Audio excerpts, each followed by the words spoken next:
There is no evidence of consolidation. Next, I'm going to have you turn around. We're going to move to the anterior chest. So we're also going to look for signs, symptoms of respiratory distress. We're observing for any obvious deformities and for symmetry, and his chest is symmetric. Next, we're going to assess chest expansion. So take a deep breath in and out. Good. And then we're going to assess tactile firmness. When you feel my hands, say 99. 99, 99, 99, 99, 99. Good. Next, we're gonna auscultate the anterior lung fields. Deep breath in and out.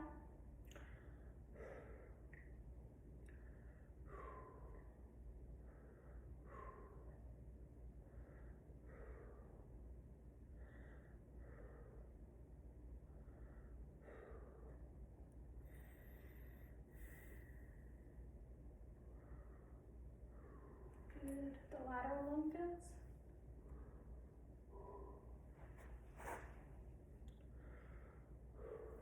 Good. Lung sounds are clear throughout auscultation. Next, we're going to move to the cardiac exam, and we're going to start that with auscultation of the 5 areas of the heart. We're going to do that with the diaphragm and the bell of our stethoscope. So we're going to start with the aortic, second intercostal space, right sternal border. Pulmonic, second intercostal space, left sternal border. Herb's point, third intercostal space, left sternal border. Tricuspid, fourth intercostal space, left sternal border. And the mitral, fifth intercostal space, left midclavicular line. And this is going to be the point of maximum impulse. I'm going to listen for a minute. Heart rate is 76 with the regular rate and rhythm. Next, I'm going to auscultate with the bell of my stethoscope. Same areas, the aortic, pulmonic, Herb's point, tricuspid, and the mitral. S1, S2 were noted, no murmurs, no extra heart sounds noted. Now I'm going to have the patient lie down. We're going to continue the cardiac exam. He's going to raise his neck to a 30 to 45 degree angle and turn side to side. We're observing for JVD or jugular pulsation. Good. Now we're going to inspect for any heaves or any lifts, and then we're going to palpate over each auscultation site for any thrills. So aortic, pulmonic, Herb's point, tricuspid, and mitral. Good. And then we're also going to repeat the cardiac auscultation now that the patient's lying down. So the aortic, second intercostal space, right sternal border. Pulmonic, second intercostal space, left sternal border. Herb's point, third intercostal space, left sternal border. tricuspid, fourth intercostal space, left sternal border, and the mitral, fifth intercostal space, left midclavicular line, that's the point of maximum impulse. Good, S1, S2 noted. Now this patient's still lying down, we're going to move on to the abdomen. We're going to first look at the conjoint for symmetry. Then we will auscultate for any bruits. We will start with the aorta, bilateral renal, the iliac, both sides, and then the femoral. No bruits noted. Next we'll auscultate vowel sounds in all 4 quadrants, starting with the right lower quadrant.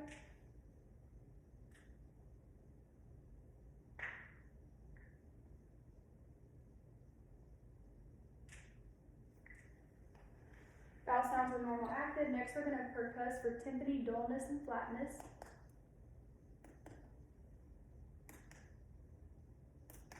Good. Next we're going to palpate right lower quadrant. Any tenderness when I do that? No. Then we'll move to deep palpation, right lower, right upper, and left lower. Then we're going to palpate right upper quadrant, see if the spleen is palpable, and the left upper quadrant to see if the spleen is enlarged. Okay, now I'm going to have you sit up and where they can see your back. We're going to assess for CBA tenderness. See. And let me know if you have pain when I do this. No. Okay, same thing over here. No. Okay, now CBA tenderness, I'm going to get you to turn around. We're going to move to the musculoskeletal assessment. We're going to start off by inspecting the joints of the upper extremity. We're going to be looking at the fingers, the wrist, elbows, and the shoulders. We're looking for symmetry, any obvious deformities, palpating for any crepitus, any nodules, any pain when I do that. No. There's no swelling, fingers are good. Okay, now we're going to assess cap refill. And it's less than 3 seconds bilaterally. Next, we're going to assess radial pulses. +2, +2, good. Now we're going to move to range of motion. We're going to start with the fingers. So I'm going to have you flex. Do them where they can see. Flex your fingers down. Extension, hyperextension, abduction, adduction, and then thumb opposition. Good, range of motion for the fingers are intact. Next, we're going to move to the wrist, flexion, extension, hyperextension, ulnar deviation, bring it in, radial, bring it out, and then rotation, rotate all around. Range of motion of the wrist is intact. Next, we're going to move to the elbow, flexion, extension, hyperextension. Good, range of motion for the elbows is intact. Next, for the shoulders, flexion, bring it all the way up. Good, extension down, hyperextension, internal rotation, external rotation. Good, abduction, adduction, and then circumduction. Good, range of motion for the shoulders is intact. Next, we're going to assess the strength of the upper extremity, starting with grip strength. Squeeze my hands for me. Good, 5 out of 5 on the grip strength. Next, bicep and tricep strength. I'm going to have you flex against resistance. Good, and then extension down. Good, 5 out of 5 for bicep and tricep strength. Next, we're going to move to shoulder strength. So I'm going to have you abduct and adduct against resistance. So bring it up, abduct, 5 out of 5 strength, and adduct. Good, shoulder strength is 5 out of 5. Next, we're going to assess cerebellar coordination with rapid alternating movements. We're going to do serial finger opposition. Good, hand flip flop. Good, and then finger to finger. Good, up here. Good. Next, we're going to assess stereognosis and graphesthesia. I'm going to put a familiar object in your hand. Close your eyes for me. Okay. Tell me what this object is.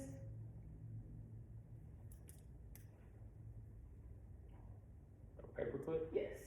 And another object in the other hand. Q-tip. Good. Keep your eyes closed. I'm gonna write a number in each hand. 8. 2. Now we're gonna assess light touch sensation to the upper and the lower extremities. So close your eyes for me. And where am I touching on your body? Right leg, shin, left leg, shin, left arm, right foot, left foot. Good. And then we're also going to be looking at the upper and the lower extremities for just overall looking to see if the skin is intact, looking for edema, looking for symmetry, any obvious deformities. Next, we're going to assess deep tendon reflexes. So we'll start out with brachioradialis, just relax. Let me see me. Good. Relax. Okay. Next, bicep. Just relax your arm. Same thing over here. And we'll do tricep. I'm gonna hold your arm up and just relax it. Okay. Same thing over here. Good. And then kind of just relax your leg and do patellar.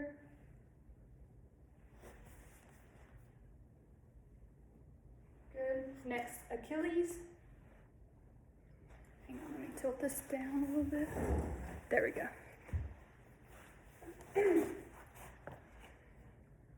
Just relax. I'm going to hold your foot up. Good. Relax your leg. Good. And then Babinski.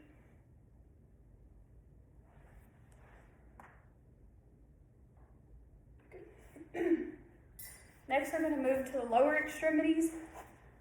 We're going to start out by inspecting the knees. We're going to inspect and palpate the knees, the hips, ankle, and the toes, and we're looking for crepitus, symmetry, any obvious deformities, any swelling, redness, nodules.